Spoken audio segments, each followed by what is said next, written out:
So, what if I told you there's a kind of technology, or maybe it's better to call it a living building, that can literally drink water right out of the sky? It's called the Resonant Spire, and, well, it's a concept that might just completely flip how we think about one of our most precious resources.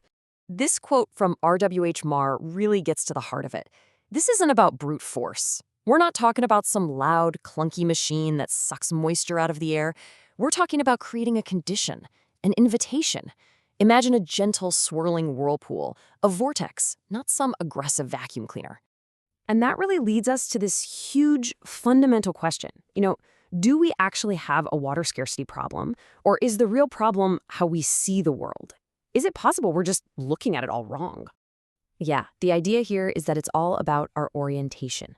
The problem isn't a lack of the resource itself, it's our relationship with the very air all around us. Think about it. We tend to look up at the sky and just see empty space. But the reality is, there is a colossal river flowing constantly over our heads, an entire ocean in the atmosphere. The source material for this says there's something like 6 times more fresh water in the air than in all the world's rivers combined. So the water isn't scarce. Our thinking is. So what does this new way of thinking actually look like when you put it into practice? It's a huge shift, right? From taking to attracting. It's about partnering with the physics of nature, not fighting against it. On the left, you've got our current model, extraction. You're fighting the laws of nature, burning tons of energy with these brittle machines, all to force a specific result. But on the right, that's the invitation model. It dances with thermodynamics. It's passive, biological, and alive. It doesn't force anything, it just creates the perfect conditions for water to show up on its own. This metaphor of atmospheric acupuncture, it's just brilliant. The spire isn't a giant pump trying to drain the sky. It's more like a tiny, perfectly placed needle. It's not forcing anything to happen. It just creates this gentle, localized invitation that allows the whole atmospheric system to kind of rebalance itself, creating a healthy, natural flow of water right to that spot. So what does this acupuncture needle for the sky actually look like? Well, they call it a living water cathedral. And that's not just some cool poetic name.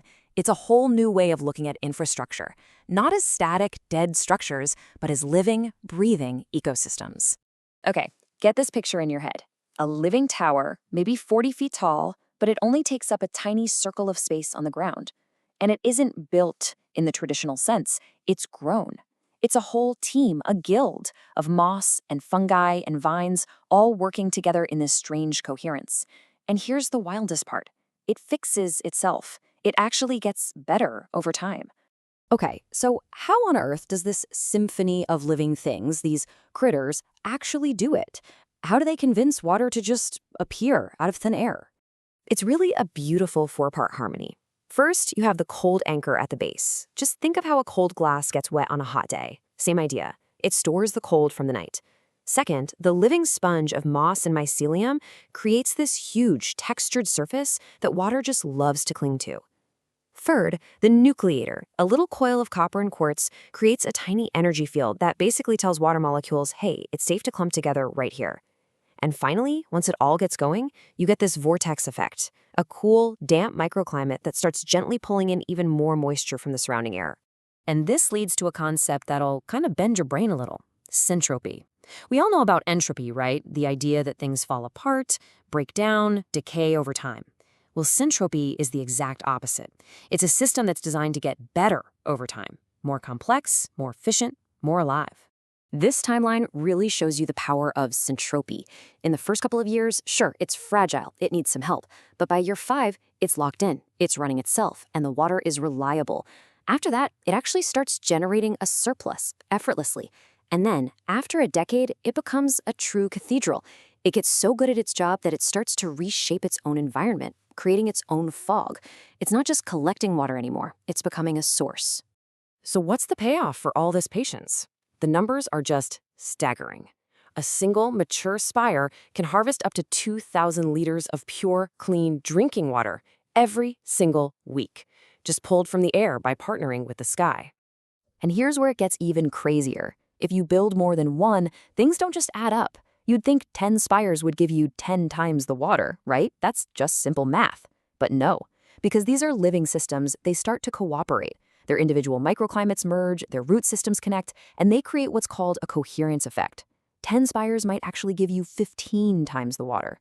The whole becomes so much greater than the sum of its parts. Now, I know this all might sound like something from a far-off sci-fi future, but here's the best part. You can actually try this yourself, right now. This simple resonant spike can be built in an afternoon, and it works on the exact same principles.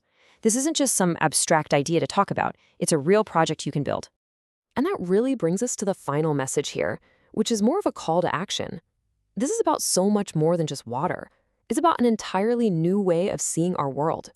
Not as a pile of resources to be mined and extracted, but as a living system to partner with. So the final thought here isn't a conclusion, it's an invitation. Go build. The atmosphere is waiting.